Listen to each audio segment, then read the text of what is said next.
Hello everybody, welcome to Step Up Lives. This video is going to help you how to answer that failure question asked in Amazon interviews.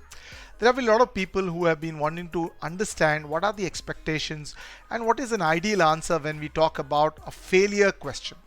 What is the reason this is asked in Amazon interviews? We'll discuss everything.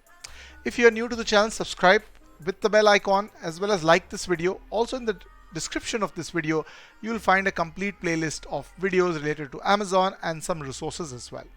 Let's quickly start. What are the expectations from the interviewer when he's asking you this question that what was the last occasion you failed? Mainly he wants to understand what is the exact occasion where you failed. Along with that, what were the reasons that you failed? Also, how have you now developed a methodology that you won't fail again? And also, most importantly, a lot of people don't highlight is the fact how did you come out of that failure and what are the learnings out of it. The method that which a lot of people adopt while answering these questions is that go about telling a failure story only. This is a drawback. A lot of people don't understand that just telling a failure story is not important. How you came out of it and how was the outcome and how did you achieve it is equally important. What is the mechanism in order to avoid this in future? I'll tell you one example that I feel would accomplish all the points regarding a failure question. I have been working with a new customer who has placed an order with our organization.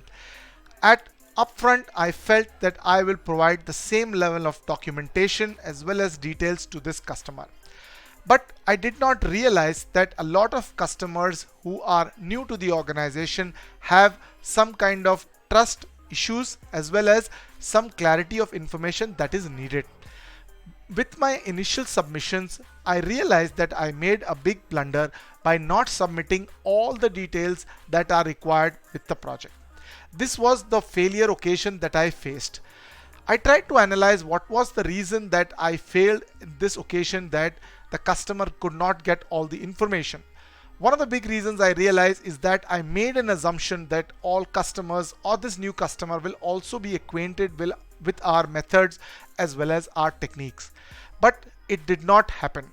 My learning was that I should evaluate the duration with which this customer has been working with us and follow the standard guideline of documentation that includes all information rather than making my own assumptions of one customer to the other, which was one of the latest drawback that I made during this problem.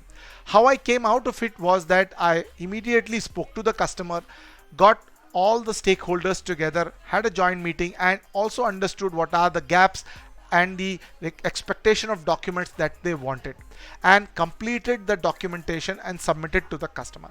So this was one learning I made and a failure at assessing the requirements of the customer based on some of my previous assumptions I had. So just don't be scared about talking about your failures. Talk about a failure which you have overcome and what you have learned for future. If you like such videos, then subscribe to the channel, like this video, comment your thoughts. Thank you so much and bye bye.